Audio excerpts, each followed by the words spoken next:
Hola, ¿qué tal? Muy buenas tardes. Bienvenidos nuevamente a otra emisión del programa Grandes Maestros. Acá mi compañero, el doctor Luis Japas, desde el canal de AMAP, la Asociación de Médicos de la Actividad Privada. ¿Cómo estamos? Muy bien, Muy muy bien. bien. Yo quiero hacer una acotación para la gente que mira el programa y a veces me pregunta dónde es que lo grabamos, ¿verdad? Porque no sabe la gente. Entonces, el programa lo grabamos acá. Nosotros tenemos un estudio en la Asociación de Médicos de la Actividad Privada, en el Centro Cultural Doctor Ramón Carrillo, en Venezuela 1283, donde grabamos el programa. O sea, nosotros no alquilamos ningún estudio ni tenemos que ir a otro lado, sino que tenemos estudio propio. ¿No es así? Así es, así es. Me Entonces, parece muy bien la aclaración. sí, bien viene, porque a veces me preguntan, ¿dónde van? ¿Cómo lo hacen? Y no sé, después cualquier cosa, si alguien quiere alquilar el estudio, hablan acá con el doctor Japas y él les va a dar todas las facilidades que pueda. Bueno, hoy teníamos un invitado que habíamos quedado para hablar, ¿no? Así es. El doctor Diego. Paroissien. Diego. Sí, en realidad su verdadero nombre original era James Paroissien, que había nacido en Londres. El apellido Paroissien es un apellido francés, porque de hecho sus padres eran franceses y habían tenido que huir de Francia por una cuestión religiosa. Ellos eran calvinistas y esa fue la razón por la cual se instalaron en Londres. En esa ciudad nace James Paroissien, estudia medicina, se doctora en medicina, cirugía y doctora en química en 1806. Enterado en ese año de la invasión que el ejército inglés, la armada inglesa, había hecho a la ciudad capital del Virreinato del Río de la Plata, Buenos Aires, decide embarcarse hacia el Río de la Plata para probar fortuna como médico y como doctor en química. Con la suerte de que cuando llega al Río de la Plata en barco, ya la ciudad de Buenos Aires había sido reconquistada. Por lo cual se tiene que terminar estableciendo en Montevideo, que había sido sitiada por los ingleses, y empieza a trabajar como médico atendiendo a los soldados ingleses y también pone una farmacia. Al año siguiente, en 1807, ocurre el segundo intento, la segunda invasión inglesa, al mando del almirante Whitelock, que fracasa, no llega a tomar Buenos Aires, razón por la cual los ingleses vuelven a Montevideo, firman un armisticio y se van. Se van a Río de Janeiro y, junto con el ejército inglés, también James Paroissien se va a Río de Janeiro a tentar suerte. ¿Por qué Río de Janeiro? No nos olvidemos que Río de Janeiro era la ciudad más importante de Brasil, que en ese momento era colonia portuguesa. Lusitana. Claro, y Portugal era el principal socio de Inglaterra en la lucha por conquistar colonias al mando de España. No nos olvidemos también que en 1808 Napoleón instala en lugar de Fernando VII a su hermano como rey de España. José Bonaparte. Exactamente, porque la intención de Napoleón era conquistar Portugal y hacer un bloqueo contra Inglaterra. Inglaterra combatía no solamente contra estos fines económicos, sino también porque quería evitar que se impusieran las nuevas ideas revolucionarias contra el absolutismo real. Por esa razón, Inglaterra le dice al rey de Portugal que se escape de Portugal antes de que Napoleón llegue y se instala en Río de Janeiro con su esposa, que era hermana del rey Fernando VII depuesto. Carlota. Carlota Joaquina, exactamente. Tal es así que el viaje de los ingleses y de James Paroissien hacia Río de Janeiro tiene que ver con intentar una estrategia de imponer en el Río de la Plata a la hermana de Fernando VII, que estaba prisionero en Francia, como heredera o regente de las colonias, y en este caso del Virreinato del Río de la Plata.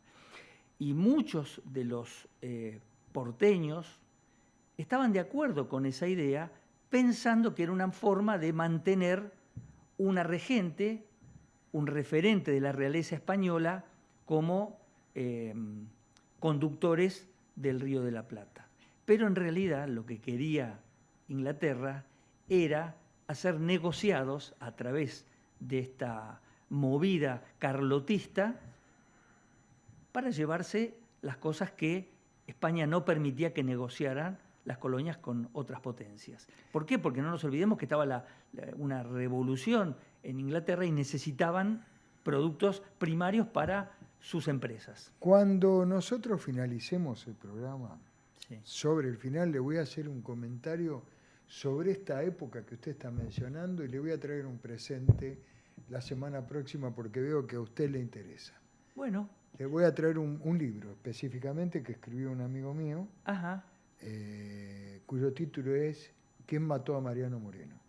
Ah. Y tiene que ver con toda esta trama que vos estás en este momento también enunciando con el tema de Paroicien. Sí, sí, y del carlotismo. En el contexto histórico, porque tiene muchísimo, muchísimo que ver con el tema de Carlota, con el embajador de Inglaterra, Claro. Southton creo que era el que estaba en ese momento, que era el embajador, que era el que estaba en Río de Janeiro, con el capitán del buque y con el propio hermano de Mariano Moreno, que era Manuel Moreno. Manuel Moreno, y con Tomás Guido, que era el otro que lo acompañaba en el viaje.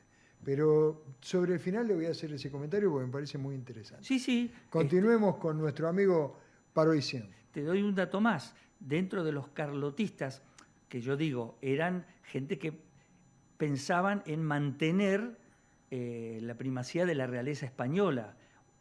No tenían demasiada idea de independizarse para esa época. Estaba Manuel Belgrano. Manuel Belgrano era carlotista. Sí, señor. Y otro más que después seguramente van a salir en la charla. El otro que salía era también Saavedra, que era otro de los carlotistas que también estaba. Bien. Volvemos a Río de Janeiro, Sí, sí. Volvemos al carlotismo, volvemos a James Paroicien. Aprovechan la presencia de Paroicien y le dan una misión de espionaje para que llegue al Río de la Plata como director de una empresa minera interesada en estudiar el subsuelo del Alto Perú. Un invento. La idea real era que fuera el transmisor de cartas de la regente Carlota para los carlotistas en Buenos Aires para que armaran una revolución. Llega a Montevideo, se cambia el nombre, se pone el nombre de Diego Paroicien, pero es reconocido por el gobernador de Lío, que lo detiene, lo pone preso, le encuentra las cartas dirigidas a los carlotistas de Buenos Aires y como dije, lo encarcela y lo inicia un juicio acusándolo de traidor y pidiendo para él la pena máxima. Era un espía. Era un espía, exactamente. La pena de muerte. Y le pide la pena de muerte. ¿Y cómo zafó? ¿Cómo zafó? saber. Llega el virrey Cisneros, Sí. porque de Lío era un gobernador de Uruguay. Y Cisneros le dice, no, mándamelo a mí que lo juzgamos acá en Buenos Aires como corresponde. Pasa a Buenos Aires, está detenido durante 18 meses, lo defiende otro carlotista, Juan José Castelli, abogado, Castelli, que había sí. estudiado en Chuquisaca, y gracias a Castelli, gracias a que en ese momento Inglaterra, él era inglés, digamos, estaba en contra de Francia, que había invadido España. Eso le vale un poco la suerte de que no lo condenen, y también la caída de Cisneros. Entonces, la primera junta... Claro, ya había llegado más o menos a la primera junta, Exactamente, el 25 de mayo. exactamente, donde participa nuestro amigo Cosme Argerich. Finalmente, por un decreto de Saavedra y de Moreno, antes de la condena lo dejan libre. Y tal es el agradecimiento que tiene Paroicien con su amigo Castelli, que cuando a Castelli lo designan en el Ejército Auxiliar del Norte, él lo acompaña como médico. Bueno, por lo menos fue agradecido. Exactamente. A partir de ahí, toda su actividad tiene que ver con las guerras de emancipación del Río de la Plata. Lo acompaña, como dije, a Juan José Castelli hasta el Ejército del Norte, al mando de Antonio González Balcarce. Participa en varias batallas, la más importante es Suipacha, pero en la última batalla, que ahora no me acuerdo el nombre, es derrotado ese ejército, que en ese momento estaba al mando del general Pueyrredón. No, es un nombre cortito, pero ya me voy a acordar. Tiene que comenzar la retirada con Pueyrredón, y ahí se pierde el control del Alto Perú. Pero en la retirada lo ayuda Pueyrredón a vaciar las arcas del Banco Central de Potosí, y por ese gesto de haber conseguido que los realistas no se quedaran con las riquezas y sí pasaran a engrosar las arcas del ejército revolucionario, es ahí donde Pueyrredón le pide al gobierno central que le dé la carta de ciudadanía. Pasando a ser...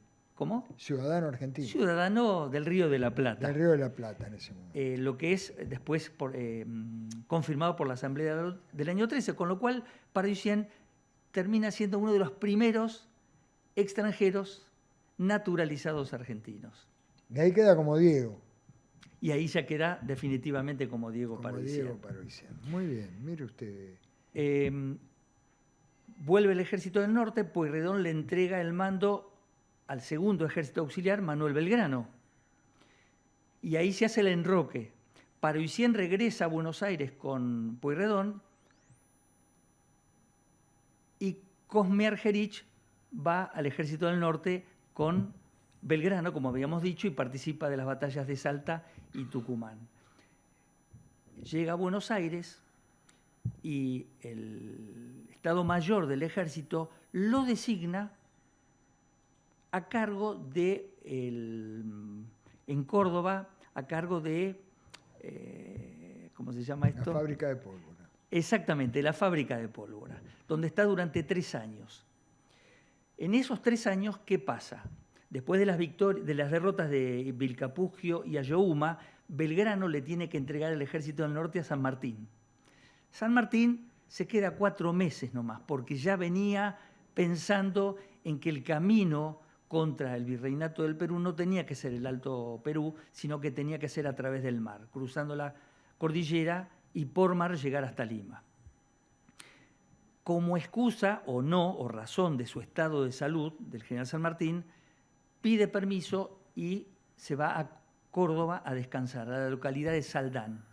Y es ahí donde toma contacto con Diego Parisien, que estaba en la fábrica como director de la fábrica de pólvora.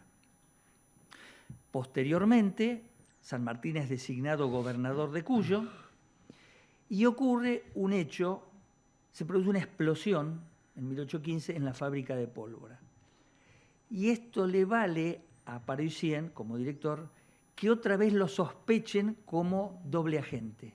Por lo cual él huye de Córdoba, viene a Buenos Aires, se pone a las órdenes de Álvarez Tomás, que era el director del Estado Mayor Militar, y él decide enviarlo como médico al Ejército de los Andes junto a San Martín. Y San Martín, obviamente que lo conocía por haber conversado con él largamente en Córdoba, lo acepta y a partir de ahí toda la actividad de San Martín en el Ejército del Norte, en el Paso de los Andes, en el viaje hasta Lima, la independencia de Lima, lo acompaña no solamente como médico, sino también como militar.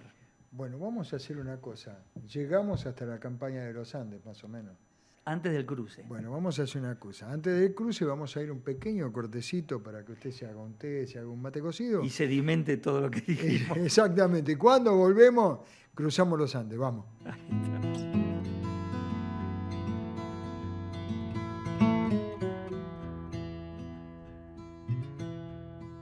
Osmédica, la obra social de los médicos.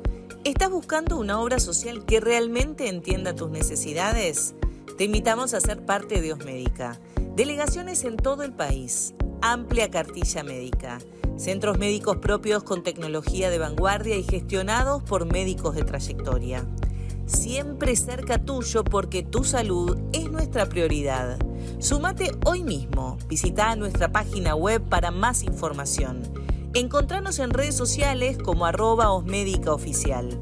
Afiliate y experimenta un servicio diseñado para tu bienestar. AMUMAP, la mutual de los médicos de la actividad privada. Una mutual abierta a toda la comunidad que ofrece ayudas económicas, descuentos en turismo, proveeduría, beneficios en seguros y mucho más. Acércate y conocenos ingresando en www.mutualamumap.org.ar o telefónicamente al 011 4381 3109 o por WhatsApp al 011 5943 0348. Seguinos en nuestras redes sociales, Instagram @amumapmutual o por Facebook @amumap. Asociate a nuestra mutual. FEMédica, medicina hecha por médicos.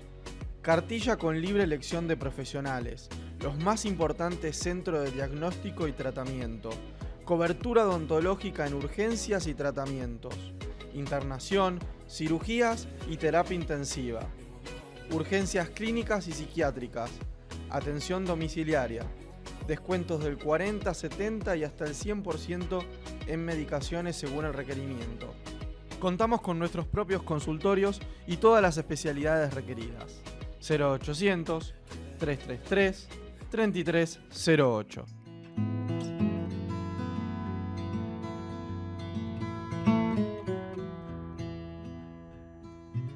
Bien, volvemos nuevamente al programa Grandes Maestros, acá desde el canal AMAP, y acá estamos con el doctor Luis Japa, atrás nuestro están las mulas, está, digamos, los cañones, ya estamos todos preparados para el cruce de los Andes. Así es. Con don José de San Martín y el doctor Diego Paroicien. Muy bien. Como médico y militar. Muy junto bien. con... ¿Por qué no eran todos los médicos eran militares? ¿O por qué haces esa aclaración? Como médico y militar. No, porque obviamente había médicos que no eran militares y que asistían a los ejércitos. Lo que le cupo a Paroicien al lado de San Martín fue organizar el sistema sanitario para las tropas, porque eran muchísimos soldados y cada sector o cada porción del ejército necesitaba cada tantos soldados tener médicos que los asistieran. ¿Pero cuántos médicos realmente tenían? ¿Cuántos médicos tenían? Sí, la verdad, No digamos acá la verdad. No los conté. 3. 3 médicos. Nombrados como personal militar eran 3. Sí. Y después había, sacerdotes que también los asistían. 5. Betlemitas, exactamente. 5. Sí, no eran muchos. Pero justamente con el escaso recurso humano pudo organizar la asistencia de todas las tropas durante el cruce y pensando en los combates. Yo le voy a decir porque algo. No nos olvidemos de algo. Cuando San Martín decide el cruce, Chile había caído en manos realistas. O sea que no es solamente cruzar para ir a Perú. Había que reconquistar Chile. Yo le voy a comentar esto. ¿Y por qué te digo esto, Luis? Porque viste que todo el mundo te dice que todos son problemas de presupuesto en la actualidad, ¿no? Sí. En ese momento San Martín pidió presupuesto para que le nombraran a todos los médicos militares. Sí. Y solo hubo presupuesto para 3. Sí, es verdad. El teniente coronel, el capitán y el teniente primero, que eran los 3 médicos que tenían realmente diploma de médico. Sí, y rango militar. Y rango militar. Porque el rango se pagaba. Los 5 curas betlemitas, que eran los que habían reemplazado a los jesuitas, y los 7 civiles, de los cuales 2 manejaban el tema que vos mencionabas el otro día de las medicinas y la parte de la farmacológica, por decirlo de esa manera. Sí. Pero eso no tenían rango militar, porque le contestaron que solo tenían presupuesto para 3. Sí, en realidad el general San Martín no solamente pidió el nombramiento con rango militar para los médicos, no por una cuestión meramente económica, que sí, obviamente, afectaba, sino para lograr que las tropas los obedecieran a los médicos. Exactamente, así fue. Bien.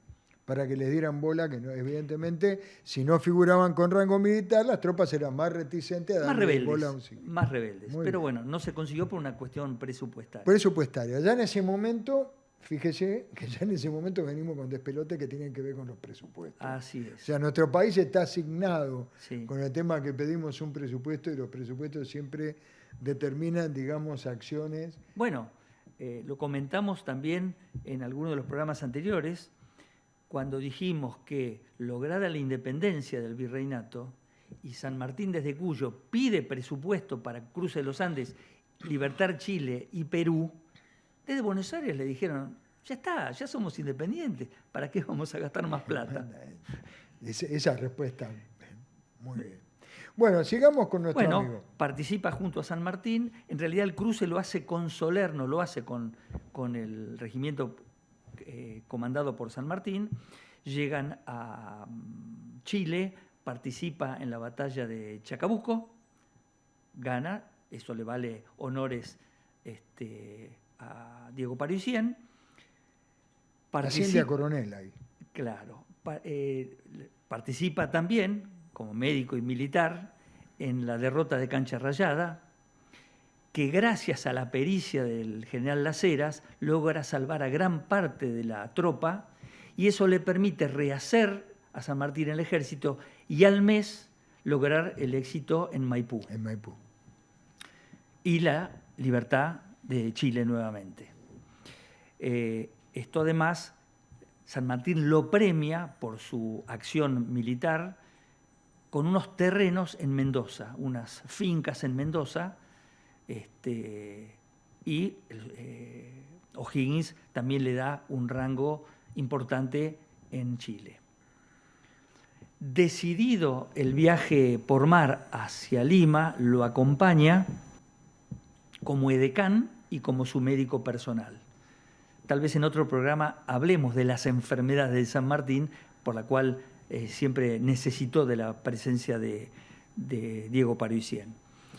Embarcan junto con un pirata inglés, Lord Cochrane, y llegan de esta manera a Lima. Hacen pie en Lima y, bueno, luego de varias reuniones con los virreyes, el primer virrey y el segundo virrey, consiguen que muchas de las tropas del interior de Perú se asimilen a la cruzada de la libertad de Sudamérica, tras lo cual San Martín decreta la independencia de Lima. Luego de esto viene la reunión de Guayaquil, donde hay una pequeña disputa sobre quién o cómo iba a seguir adelante, porque San Martín tenía la idea de instalar una monarquía republicana o constitucional y traer a alguien de la nobleza europea, para lo cual lo envía a Parisien, a Chile, a Buenos Aires y a Europa para que reconozcan la independencia de los tres países y para lograr que manden inversiones a los países. No hay un acuerdo con Simón Bolívar, finalmente San Martín decide dejarle todo el poder a él, al mando militar, regresa a Chile, bastante enfermo, cruza la cordillera, se entera en Cuyo de la muerte de su esposa, llega a Buenos Aires, a pesar de que lo habían aconsejado que no volviera porque Rivadavia no lo tenía en buena consideración, consigue pasar a buscar a la hija y se embarca hacia Londres. Parisien en Londres hace acuerdos, pero se entera que ya San Martín no había quedado al mando del ejército en Lima y entonces le quitan la autoridad para hacer cualquier tipo de negociación en nombre de Perú. De hecho, se queda en Londres y lo espera San Martín, lo recibe a San Martín, lo hospeda en Londres antes de su viaje al continente. Pero él decide regresar al Río de la Plata, Paroicien, cruza Chile, vuelve a Lima y encara una suerte de proyecto para una empresa privada de minería, ahí sí como empresario minero. Como cuando vino como espía. Como cuando vino como espía. Lo designan ministro de Minería de Perú y en esa condición realiza conexiones para hacer o instalar una empresa minera en el Alto Perú. Pero cuando eso ocurre, Perú ya había logrado Bolivia ya había logrado la independencia. Así todo, Sucre, su primer presidente, lo designa al mando del Ministerio de Minería. Él sigue con las dos funciones, como ministro a cargo del Departamento de Minería y como representante de una empresa minera. Fracasa totalmente, entra en bancarrota, tiene que vender, se queda sin las posesiones en Mendoza y otras que le habían dado en Perú, y ya totalmente descorazonado emprende su viaje de vuelta para Buenos Aires y para volver a Londres. Lamentablemente, en el viaje hacia Valparaíso lo sorprende la muerte en alta mar y sus restos descansan en la ciudad de Valparaíso. Tenía 46 años de edad. Qué historia, ¿no? La de Paroicien. Sí, realmente sí. Ahora, qué tiempos, ¿no? Yo esto que te comentaba del libro ¿Quién mató a Mariano Moreno? El papel que había jugado Inglaterra como uno de los sospechosos también de la muerte de Moreno, porque Moreno era muy reaccionario al tema de Inglaterra y sobre todo porque apoyaba las ideas de la Revolución Francesa, al igual que Castelli, que era otro defensor, era otro de los revolucionarios, ¿no? Que impulsaban esas ideas y que, bueno, había todo un como sí, vamos a decir que vamos a hablar con la gente de la Infanta Carlota, pero mientras hablamos con la gente de la Infanta Carlota le damos la larga y nosotros vamos haciendo el gobierno totalmente independiente. Pero parece que los ingleses, ahora lo que me llamó poderosamente la atención, y esto te lo pregunto a vos como médico, era todo el tema del envenenamiento con el antiemético, que fue lo que usaron. Me imagino que sería arsénico en ese momento. Y como el cuerpo descansa en el mar de Mariano Moreno, y no hubo tampoco ninguna posibilidad, ni permitieron los familiares que se hiciera autopsia alguna, siempre quedó remarcado la sospecha sobre su muerte. Sí. Siendo varios, ¿no? Los que estaban involucrados, los posibles involucrados. Por supuesto, es decir, lo hemos visto también cuando hablábamos de Cosme Argerich. En aquella época ya habían pasado 200 años de la conquista. Con lo cual, la mayoría de la población era criolla. Solo un 10% eran españoles. Entonces, estaba toda esta idea de, viendo la capacidad, llamémoslo así, militar de Buenos Aires, de haber repelido 2 invasiones inglesas, se envalentonaron y dijeron, nosotros podemos llegar a ser independientes. Pero había otro grupo más afines a que continuara Fernando VII, y ahí se produjo la división. Los revolucionarios que querían la independencia y los que dijeron, bueno, no, vamos a esperar que vuelva Fernando VII y mientras tanto la tenemos a la Infanta Carlota. Bueno, en ese contexto sucedieron todas estas cosas. Bueno, muy interesante la charla de hoy. Decime, para ir adelantándole a la gente, la semana que viene, te toca a vos. ¿Me toca a mí? Sí. Bueno, vamos a venirnos un poco más acá y vamos a hablar de un gran médico, revolucionario también, pero no militar, que muchos conocieron, por lo menos los de nuestra generación, muy conocido con el seudónimo como escritor de Piolín de Macramé. Piolín de Macramé. Sí, lo dejo ahí. ¿Lo deja ahí? Lo dejo ahí. Bueno, te agradezco profundamente. Nos vemos la semana que viene acá en el canal AMAP, Dios mediante, con el programa de Grandes Maestros. Muchas gracias. Gracias, Hernán, por digamos, toda la expertise técnica. No golpees la mesa, no gires la cabeza, todas, digamos, las indicaciones que nos van dando. Bueno, gracias a todos. Nos vemos la semana que viene. Chao.